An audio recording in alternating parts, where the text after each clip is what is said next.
Hello, everyone, and welcome to this Federalist Society virtual event. My name is Edith Harold, and I'm an Assistant Director of Practice Groups with the Federalist Society. Today, we're excited to be hosting this Talks with Authors program on Professor Eric Claeys' recently published book, Natural Property Rights. We're very pleased to have the author joining us today for this discussion on his publication. Eric Claeys is a professor of law at the Antonin Scalia Law School of George Mason University. And we're very thankful to Ken Davis, who is a former Deputy Attorney General for Virginia, for moderating the discussion today. If you'd like to learn more about today's moderator or speaker, their full bios can be viewed on our website, fedsoc.org. And if you'd like more information or to purchase a copy of the book, Natural Property Rights, the link can also be found there on the event page.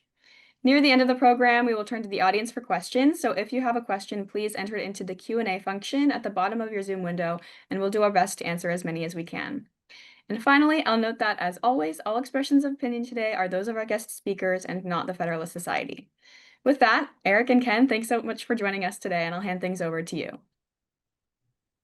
Well, thank you, Edith, for that introduction, for making the program possible, and especially for giving me a wonderful opportunity to talk with Eric Claeys about his new book, his important, consequential, splendid book. And let me start by asking him how you came to write this book. I mean, writing any book is a big undertaking, but to go through the labor and the research to produce a book like this is a terrific and substantial undertaking. How did it come to be? I want to thank the Federalist Society first for hosting this webinar, and thank Ken for being the moderator today and for being so enthusiastic about this project. And to answer that question, it's going to be kind of a long answer, but I guess the short version of it is there's some ideas that don't fit well into a 750-word opinion editorial or a 10,000-word article. And so I've taught property since I started being as a tenure-track professor, and I wrote an article about regulatory takings law called Takings, Regulation, and Natural Rights, placed in the Cornell Law Review in 2003. And so I've been writing about natural law, natural rights, and property since I started as a professor now 25 years ago. And as my scholarship got out there, I started to notice that other scholars would dismiss what I was saying about property and natural law and natural rights. And there were a lot of different objections to natural law and natural rights that were offered out, and they were offered as devastating threshold objections, that reasons why you don't have to even to think another minute about natural law and natural rights. And as I reacted to the first several of those criticisms, I thought about it and said that just can't be right. Natural law is a way of thinking about politics and about individual ethics that goes back at least 1800, 1900 years. Natural rights, or it's a more recent concept, but it's an important concept in the West for 400 years. And if you look at the development of property, the people who contributed more than anybody else to making property a distinct and respectable institution were Grotius, Pufendorf, Locke, Blackstone, and Chancellor Kent in the US, and they all developed and worked out what it meant for property to be a natural right. And so I then thought I need to find some way to respond to these objections and try to explain to a contemporary audience how natural law and natural right might inform property. And it seemed to me that you can't write an article in a law review or a peer-reviewed academic journal about dealing with objections like those. Contemporary articles and in peer-reviewed scholarship or law review scholarship, they need to be on things that are a lot more topical about what's going on in the scholarship or what's going on in the courts or what's going on in legislatures.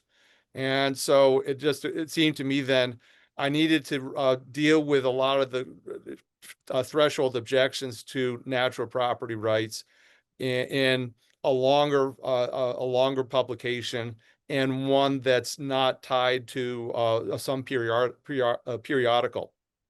I'm grateful that Cambridge University Press wanted to publish the book, and Cambridge University Press has a web platform. So if for anybody who is associated with a university library that's got a subscription, so people can get to the book on the web through university libraries.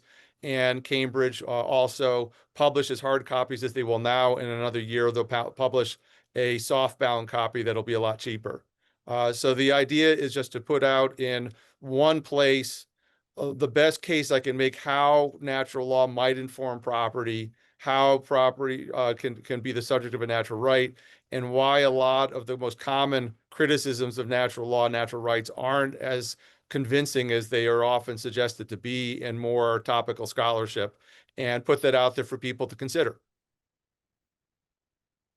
Thank you. That is, I think, very helpful to put this project in the book into a broad, deep context. Now, you mentioned audiences. Who specifically is your intended audience, or the audiences that you're trying to reach here? There are several, Ken. I guess the innermost ones, the ones I'm focusing on most are people who write in political theory, philosophy, or law from an academic perspective, and in particular, people who write about political theory, philosophy, or law, and they're interested in the subject of property.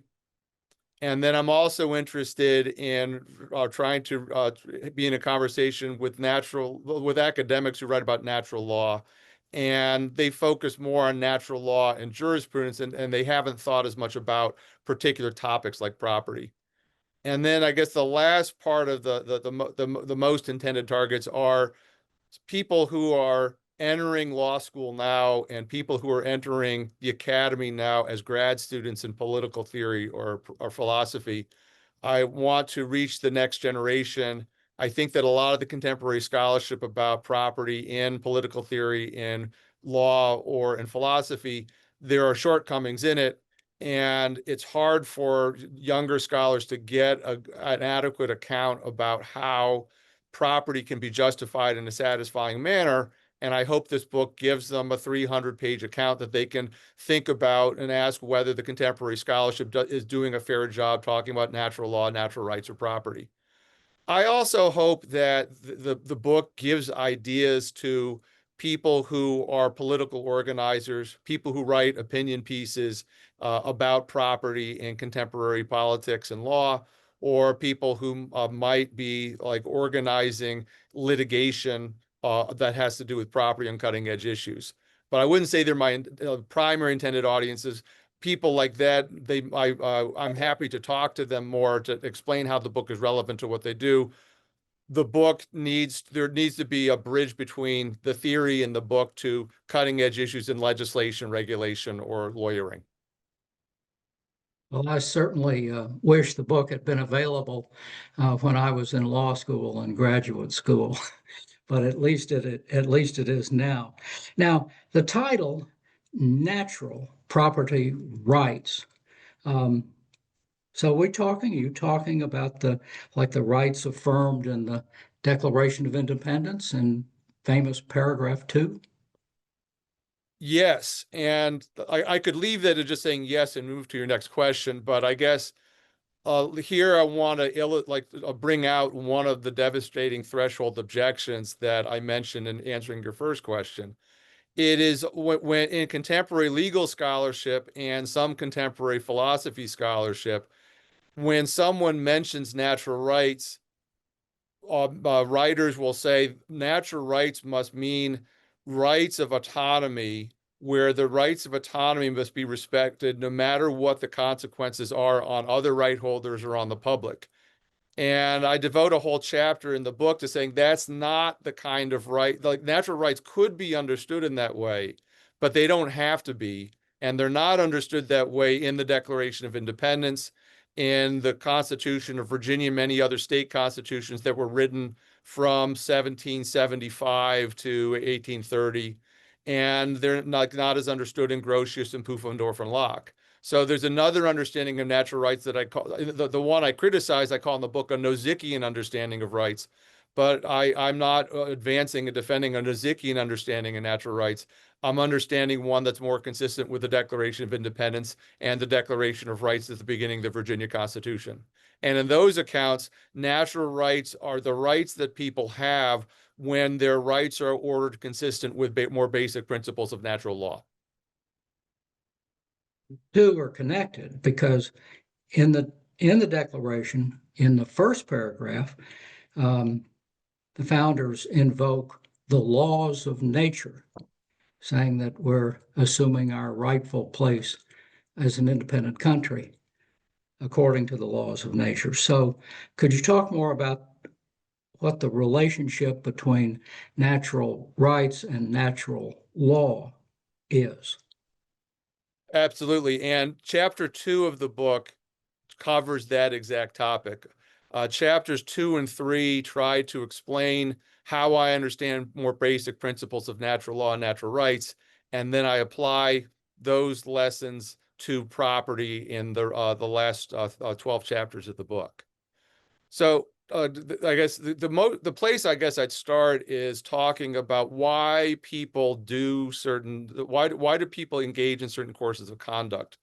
And before there was natural law, Aristotle wrote about this, and natural lawyers took a lot of Aristotle's teaching and made it more systematic. And Aristotle's answer is people always have a reason for whatever they do, and the most satisfying, persuasive reason to do anything is because it makes you happy. And there are some courses of conduct that lead to gratification or satisfaction or happiness that are solid, they're long lasting, they're durable, and they're grounded in objective reality. So natural law is a way of thinking about human life, and in it, the point of human life is to pursue courses of action that provide rational, objectively defensible happiness or flourishing or gratification. And things that give an actor objective good are things the actor should do. And so natural law is a way of thinking about practical life and ethics and politics and law that says people should do things that are going to contribute to objective happiness for themselves and the people around them. And if something is an objective good, then so say life, or say practicing a virtue like charity, if things that are good that way, an actor had two obligations follow out of that. On one side, the actor ought to do things that produce objective good. And on the other hand, when the actors are doing things that are objectively good, other people should respect that person's freedom to carry out what's objectively good. And so there's a natural law duty to do things that are good and a natural right not to be interfered with in doing things that are good. So then applied to property,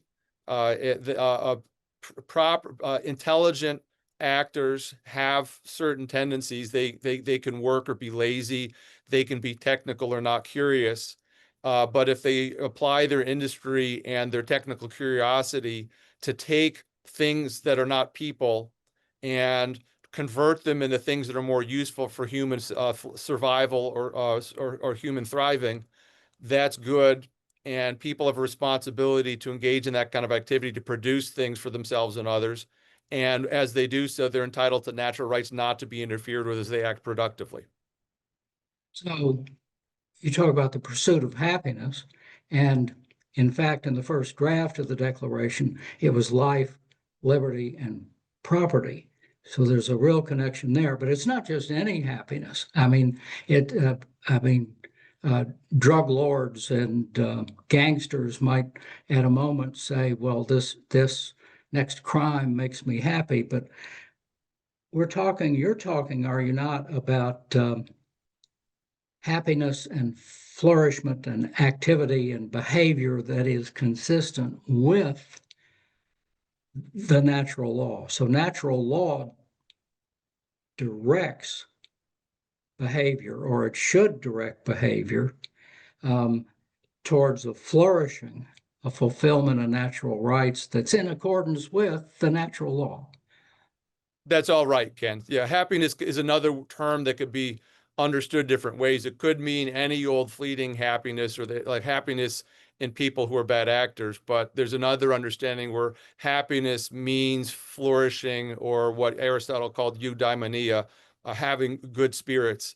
And that second understanding is happiness consistent with principles of human well-being that are understandable by reason. And in the Declaration, happiness has to be understood consistent with, as you said, the laws of nature and nature's God. So it's happiness understood consistent with sound philosophy and sound theology. So we're talking about, when we talk about people having a natural property right or anything else, we're talking about a certain kind of person, a person who you said can reason, and a person who has a moral sense that can discern right from wrong, and that they'll hopefully make the right choice. It's that kind of person, right? I guess I have two answers to that, Ken. Like, the kind of person you just mentioned is the kind of person you hope is you hope you have 100 of them in the legislative branch, and you have several hundred of them being judges, and several other thousands of them being good appellate lawyers, and people like that are doing the craftsmanship work to work out a property system. I guess I resist the answer you're putting in your question. And everybody has these natural rights, but people who are spoiled, people who are not well educated, people who are vicious, they're more likely to abuse their rights, but they still have these rights, and they still have responsibilities to respect other people's rights. And one hopes that you have good people in the legislature, in the executive, in the judiciary, crafting positive laws so that people have secure natural rights.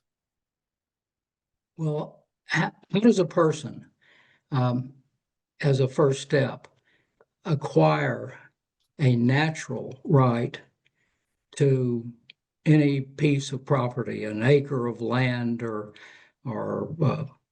whatever? How does a person acquire or realize their natural right in property? So that question is a question I'm trying to answer in 3 or 4 chapters of the book after chapters 2 and 3. So chapters 4, 5, 6, and 7 are explaining what a natural right to property is. And I guess I wanted to say, so there's two. I think the main way I try to offer natural rights in the books, it's a natural right provides a standard for evaluating and critiquing particular customs, particular conventions, and particular laws that touch on property. So in a system of where there's already lots of positive laws, it's kind of fanciful to say that somebody acquires a natural right in a particular thing. If you try to claim a natural right in something that's already owned, there's something not right about that.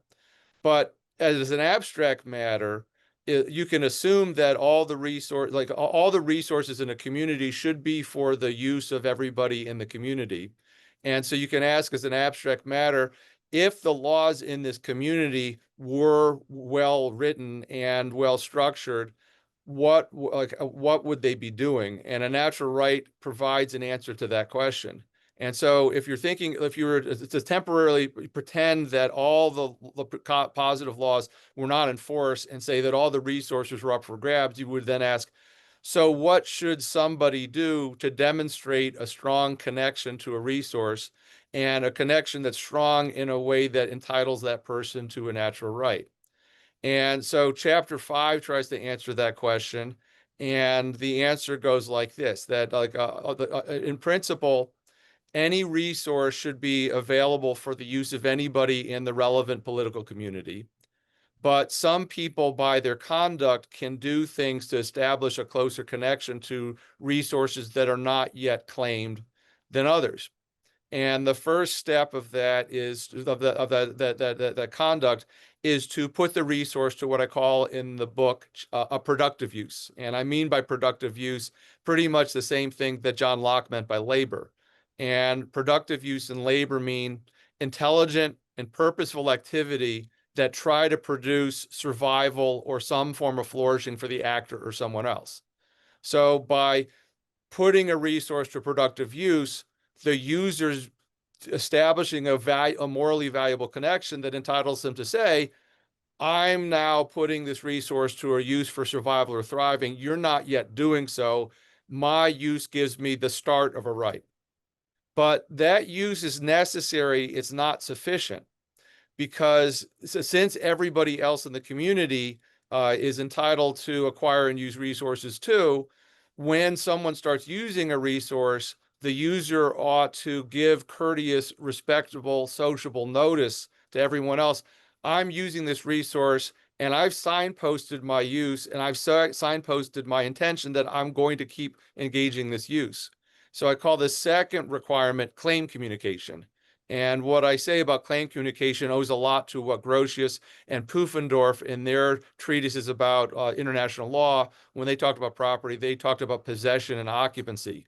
But I think possession and occupancy mean conduct that signposts to other people in a community that someone who's a user intends to claim an exclusive right going forward.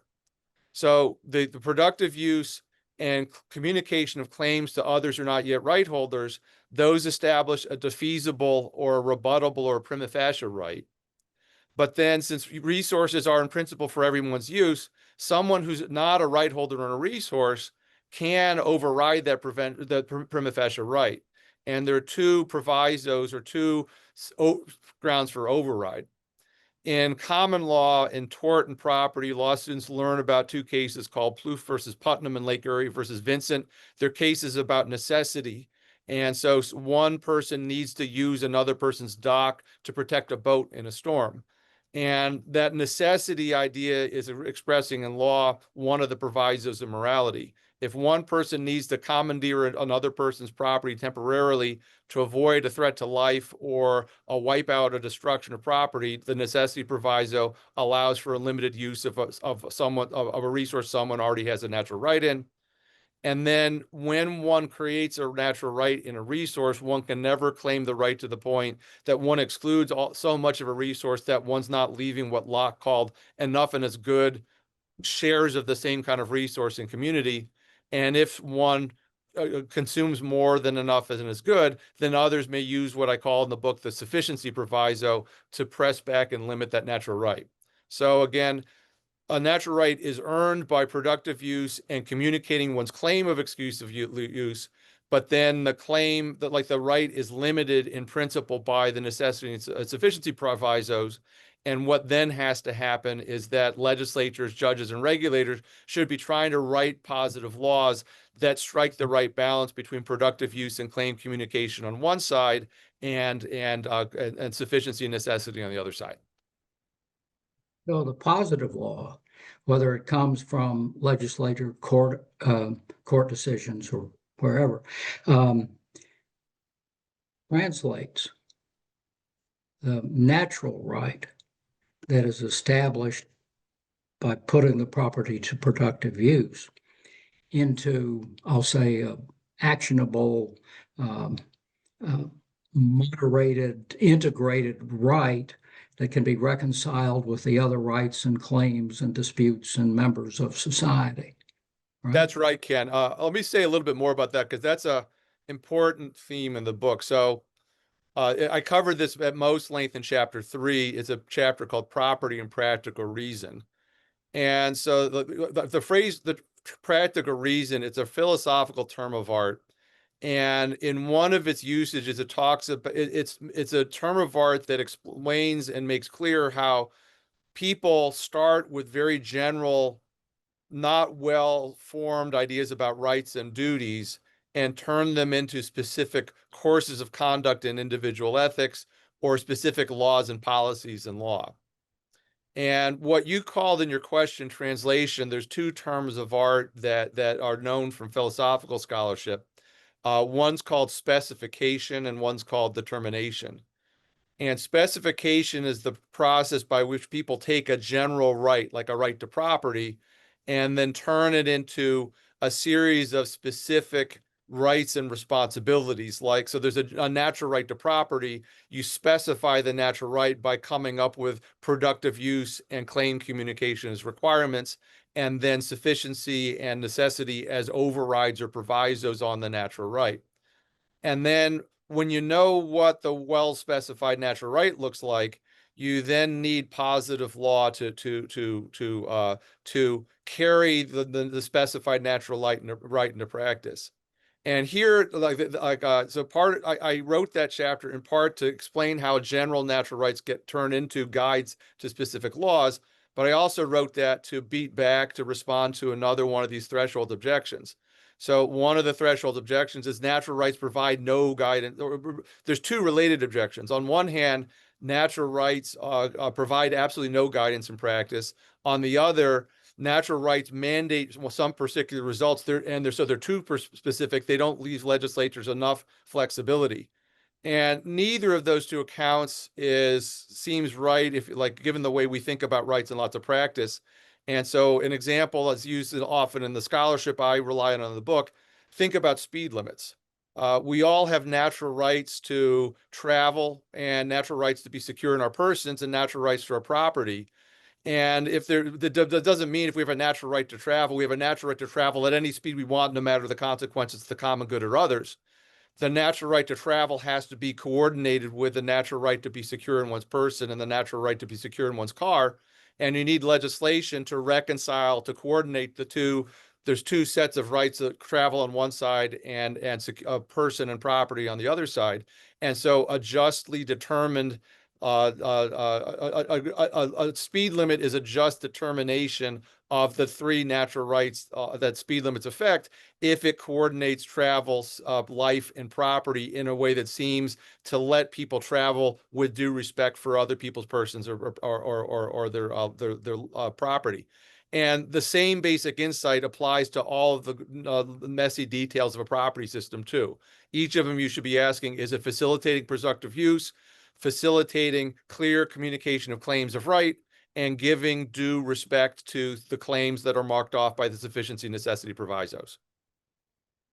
So if the positive law system, our constitutional system, translates our natural property rights and indeed our natural rights, all of them, properly into, I'll say, practical workaday specific operational rights. If that translation is done properly, then there's no inherent necessary conflict between the individual's rights and the common good.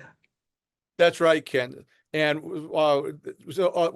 in the framework that I'm relying on, a natural right means a right that's ordered as it ought to be consistent with the natural law. And a right that's well ordered in relation to the natural law has to be well ordered. It has to be respectful of the natural rights of other neighbors besides the right holders and the just interests of the community. And I guess the book focuses on natural rights and natural law, setting standards for property. There's another sense in which natural law and natural rights might be relevant to property law, and that's being part of the source material in law, like in constitutional clauses, like the takings clause in the Fifth Amendment, the privileges or immunities clause of the 14th Amendment, and then property guarantees in state constitutions. The book is focusing more primarily on using natural law and natural rights as standards for asking whether particular institutions in property law are doing what a good system of property should do. The book backs off from making specific claims about what particular constitutional clauses or statutes mean. I'll do that in other scholarship, but the book it's meant to persuade readers that natural law and natural rights provide satisfying normative standards for seeing whether particular civil laws are just and criticizing them if they're not. So the translation from natural to positive may or may not be successful. Correct. The actions of political authorities and the laws that are passed and the judgments that are written may or may not strike this right balance. And I think there are a couple of examples, one that does and one that doesn't in your book, with One is on the cover of the book. And could you talk about those two basic examples of a successful or an unsuccessful translation? Yeah, so Ken's referring to chapter 1 of the book. When I begin, I start with two examples. One, I think, is a mostly successful legislative scheme to protect and carry natural rights into effect, and another is a legislative scheme that does the opposite. And the one that I think is successful, the technical term of art is unitization of mineral rights in oil and gas. In the book, I call it more colloquially forced pooling, though pooling is a little bit different. It's easier to say pooling than unitization. And the one that's more problematic is the way eminent domain is used when it's used by local governments to condemn private property and then redistribute that private property to private recipients like commercial developers. And that second practice is the one that was upheld by the U.S. Supreme Court in 20 years ago to this year in Kelo versus City of New London. And so I begin the book by saying, I lay out why forced pooling and unitization, these are legislative schemes that help secure and carry natural rights into effect. Mineral rights in oil and gas, if they're going to be used productively, the way all of the uses of oil and gas are consumptive uses, and for making chemicals that have hydrocarbons in them or for generating energy. And none of these uses can be facilitated without getting the oil or gas up to the surface. And if often landowners have mineral rights beneath their land, and oil and gas are extracted and produced on scales much bigger than the scales of lots. So when Ken put out his copy of the book, at the front of the book, there's a fracking rig, and in the back, there's lots of smaller lots with individual shops or houses on them. And the oil and the gas beneath those houses or those lots need to be organized in rights that are on a lot bigger scale than you need for the secure use of the land and the real estate. And so a just system of regulation says when a state or an energy commission that makes a serious, objective, and dispassionate judgment that the mineral rights are in positive law are fractionated more than seems likely to maximize the production of oil or gas, there ought to be a way to reorder, to modify in positive law, the positive law mineral rights so that a private oil company can extract them more effectively. But there have to be conditions so this right's not abused, and the main conditions are there needs to be an objective finding by a disinterested actor that the reordering or modification of rights is necessary, and then the value of those rights needs to be shared with the people who lost those rights. And that happens in all oil and gas schemes that I know of by giving them equitable or prorated interests in the profits from the drilling. Now, now to go back, like those same principles you could use to evaluate the condemnation of private land and its redistribution to other private recipients. And but people use land in ways that are much more diverse than the way people use oil and gas. And in order to protect people's opportunity to put lands to different uses, you have to protect their rights to decide for themselves how to use the land. And so the questions that, like the principles of regulation that you need to use to evaluate oil and gas, you can ask those same questions about the use of eminent domain in local condemnations, in private to private transfers. And the showing necessity is really, really hard to make. You need to condemn all of the mineral rights in a shale play to get the last few, to make the drilling possible.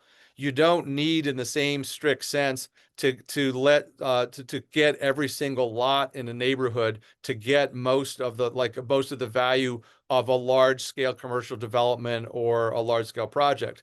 And you can see that in the Kelo case itself.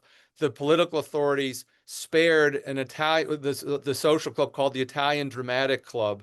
It was a watering hole for local New London politicians. They wanted to go forward with a project to create lots of retail space next to a new office building for Pfizer, and they wanted all this retail space, but they did make an exception for the watering hole for the politicians. Well, if you can make that exception, and that's not going to mar the uniform facade of the retail space that was being built, you could also have spared Suzette Kilo's pink house and the houses of the other people in the neighborhood that would face condemnation in Kilo. And so the chat, like I use those, a just system of property has to explain why sometimes a state can reorder property rights, like enforced pooling and unitization, and sometimes it shouldn't, as with the most aggressive uses of private to private transfer power and eminent domain. And so the book's trying to lay out the cases when government has legitimate authority to condemn and when it doesn't. Okay, thank you. But the forced pooling seems at one level a little like your speed limit example earlier. I mean, the individual property holders over the shale deposit surrender, or they get their individual rights modified, but as a result of that kind of limitation, they are able to flourish more to a greater extent than had they never done it and had they not had this forced pooling. Yeah, that's right, Ken, with a qualification. So forced pooling is like driving in that, or speed limits in that everybody has an interest in driving at some point or another. And so that, like, if you look then at the people who have mineral rights over an oil play or a gas play, they have similar interests. Force pooling is different in that any energy production all can create it can tax or threaten water supplies, and it can also create pollution, and so there are nuisance complaints.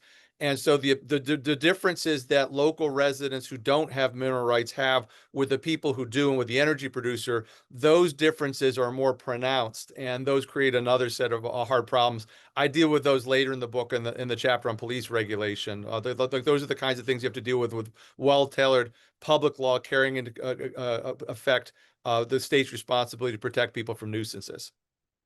Well, thank you for that correction and clarification.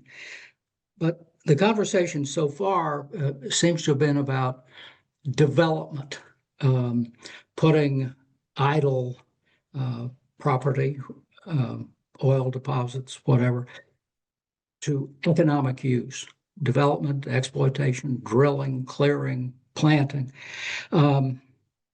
all for flourishing. But does flourishing always involve use and development and exploitation? What about the case of perpetual conservation easements, where the property owner, in return, I think for a tax break, agrees to limit agrees to place on that piece of property an easement that will restrict the development of that property forever while he owns it and any subsequent owner. Is that is it flourishing to restrict development? Because the person who places the easement on the property is, I'll say, happier because he did it? It's an excellent question. The example is very revealing, and the short answer is yes. I'm going to draw a distinction between more active and more passive uses of resources. And so the extraction of oil and then the feeding of oil into an engine, those are active uses. Then the shutting down of development on a property so one can enjoy aesthetic benefits from it. One thinks that you're conserving valuable flora and fauna, and you get satisfaction from that, or you like to recreate. Those are more passive uses. And I guess the short version goes like this: one can flourish by passive uses, and a property system should make space leave opportunity for passive uses. But passive uses are more problematic than active uses because they are higher maintenance. You need more legal infrastructure to enforce them, and they tend to restrict active uses. And so these passive uses need to be accommodated, but you then need safety valves in law to deal with them. So let me give an example that I cover at greater length in the book that like illustrates like how to deal with these more passive uses. And that, like, instead of a conservation easement, let's talk about a covenant running with the land to restrict land use to single-family residential uses. So lots of people, when they buy into a development, they buy lots, and part of the lot comes with recorded covenants running with the land. And so anyone who acquires the lot commits to use the land only consistent with single family residential uses, and any other neighbor in the lot can then sue them and hold them accountable if they breach that restriction. So these running covenants, they are property rights, and they do facilitate productive use. People can flourish being part of a community where all the people put all the land to the same uses. They can flourish by, if you have a residential community, there's certain character to that, and you get gratification from living in that character, being in a place where you're more accountable for your neighbor and their children, and your neighbors are accountable for your children because there are lots of kids there. You can enjoy the quiet that you get not having bars or offices and all the car traffic that comes by. And so a property system needs to facilitate those. You also need claim communication, so you need legal mechanisms to signpost to anybody who buys in the area. There is an instrument called the running covenant, and we know the obligations that come with it, and you can evaluate whether you want to buy in by having fair notice that you're buying a lot with this. At the same time, in common law property doctrine, running covenants can be terminated by a defense called making a covenant void on the grounds of changed circumstances. And this doctrine is used if it seems that a neighborhood, like a lot of people in a neighborhood are not following the covenants, and their neighbors are turning a blind eye. And there's a concern then that if you keep these covenants longer than is useful, you're restricting the turnover of land so that people who want to use land for some different use have fair opportunity to get land. And so the sufficiency proviso puts some outer time limit on how long running covenants can be valid. So you can apply the same way of thinking to conservation easements. So should there be a space in a legal system for conservation easements? Yes, because people can flourish by enjoying land in its undeveloped state, seeing the being satisfied that flora and fauna that might be threatened are have a better chance to be conserved. But if it could be that if you have too many plots of land under conservation easements, you choke the opportunities of a future generation to acquire land for more active uses. And so you might want to have some safety valve. And the book doesn't cover conservation easements, but the book's way of thinking about rights that are prima facie valid and then defenses and safety valves later give you a way of thinking about it. And so those are that's the framework you'd apply to conservation easements. Thank you. Thank you. Now, let's check with Edith Harold, our control operator, to see if we have any questions for Eric that have been submitted thus far by the listening audience. Well, Edie, before you do that, there's a couple of other topics I want to get out just to make sure people understand the book. So Ken asked a lot of questions about natural law and natural rights, and that's part one of the book. And he asked about how one acquires a natural right to property, and that's part two of the book, chapters 4-7. But he talked about this process of translation, and the last 7 substantive chapters talk about that. So part 3 of the book is how do natural property rights get converted into law, and they tackle questions like, how can one justify the conventional legal institution of ownership with a natural right to use property? How do ownership rights get limited by having broad public commonses, by having common carrier doctrines, with narrow limits letting a good faith mistaken improver keep what he's mistakenly improved, by adverse possession doctrines. And then there's a lot of details about like lesser property rights than ownership in chapter 11, like the lease, the running covenant that Ken and I were just talking about, easements, the fee simple that are limited by the fee simple determinable in life estates. And then the last part of the book, chapters 13 and 12, 13, and 14 show how property rights get implemented in other parts of law. And I cover the tort law, like how property rights generate a tort doctrine of nuisance. And then chapter 13 talks about how property rights give you principles for regulating property. And that has important overtones for takings doctrine and regulatory takings. And then chapter 14 finishes where the book starts with Kelo and forced pooling. How do property rights give a system of law guidance when a use of eminent domain is just and when it's not? So that's a rule out of the books. And with that, I want to take Ken's hint. We should give the audience, members of the audience, chances to ask questions too.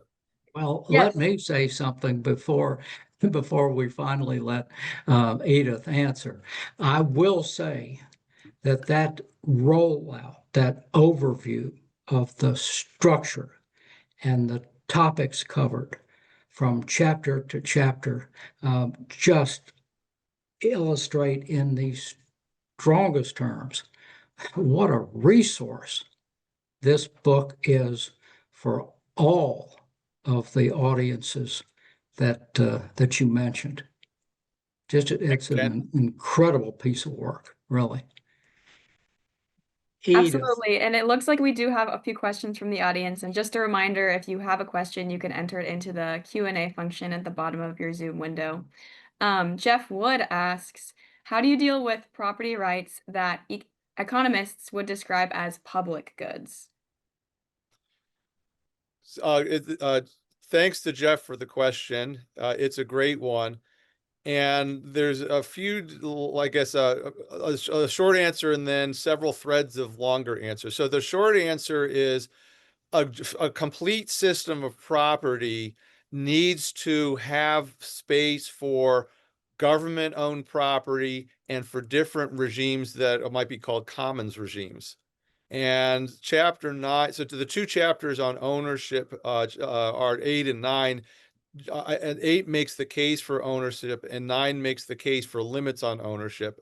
And one major limit on ownership is that sometimes the best way to facilitate the productive use of resources is to leave resources in government-owned property or to leave them in commonses. And here again, the elements of natural rights provide a guide for this. Some resources, like they've got a few obvious uses and you don't need private property to facilitate those uses. John Locke is the greatest champion of property there ever was, but in section 30 of the second treatise, he talks about some resources that must avoidably remain in common. He talks about oceans. Why? Because the main use of an ocean is for transportation with boat traffic. And here Locke is following Grotius and Pufendorf. So when the productive use element, when you can see that the main likely uses are uses that where you need a network, then private property might get in the way and a broad commons is better. And there are also some uses that might be hard to mark off with clear claims and signposting. And it's hard to mark an ocean off like this too. So like in principle, that's the answer. And then sometimes the way to use property is to secure other rights, like letting people travel or securing everybody's. We all have natural rights of self-defense, but we can secure those better by having one military for the whole country. And so you need public roads and you need military bases, and the government runs the public roads and the government runs the military bases. So the use element and the claim communication element provide guideposts, and then you need to have reasoned argument about when the uses are better structured in commons and when they're better structured through private property. Now, another part of Jeff's question is he mentioned economists, and I guess I don't, in the book, I try to focus on telling my story about natural law and natural rights. But since this is written for a lot of academics, they're going to ask questions like, what do we have to learn from natural law and natural rights that we can't learn from other modern ways of thinking about property? And one of those is law and economics. And to that, I would say that the best law and economists, the ones I consider most modest and that doing the most durable work, they're careful to understand that law and economics gives helpful technical advice, but it doesn't give a satisfying account of why law is a just institution. Law and economics works best in a secondary framework if you already have a satisfying account why people are valuable, what activities of people are valuable, and what rights people ought to have. In that framework, then law and economics can help you figure out how to structure legal institutions on the basis of the rights. And the kinds of economists they're talking about today, Henry Smith at Harvard, Bob Ellickson, now emeritus at Yale, but going back, Adam Smith at the beginning of the economic tradition. Not all economists are like that. With those economists, I have more disagreement.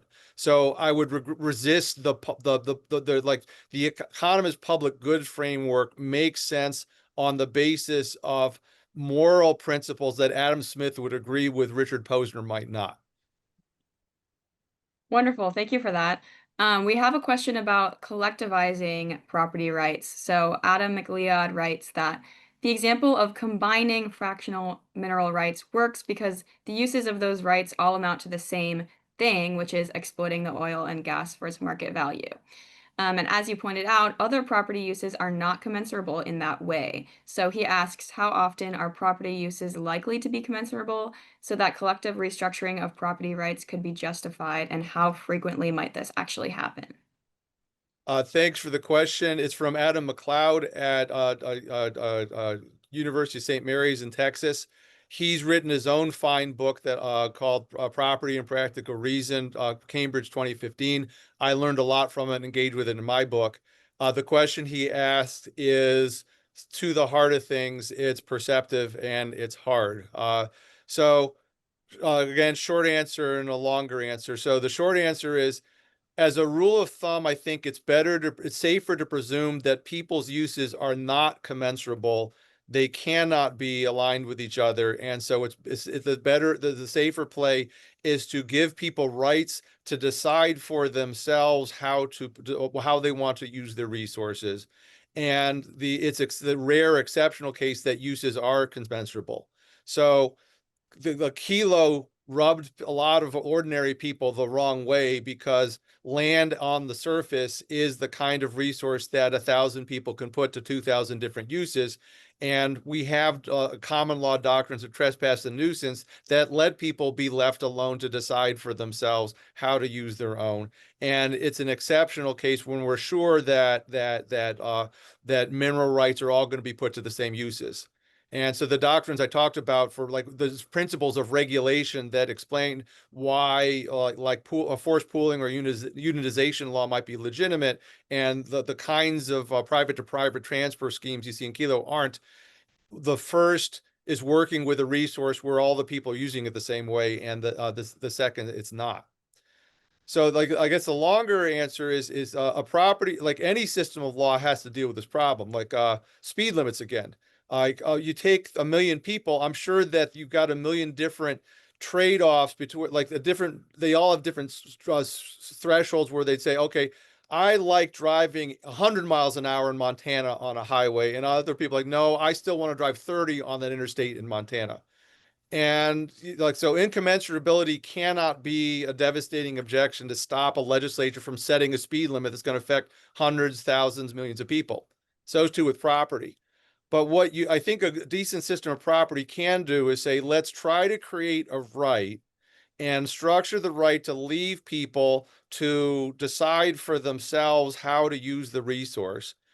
But then we need, like, when people engage in these uses, if there's any spillover on other people's property, then we need generalized standards to talk about that. And that's where you get nuisance law.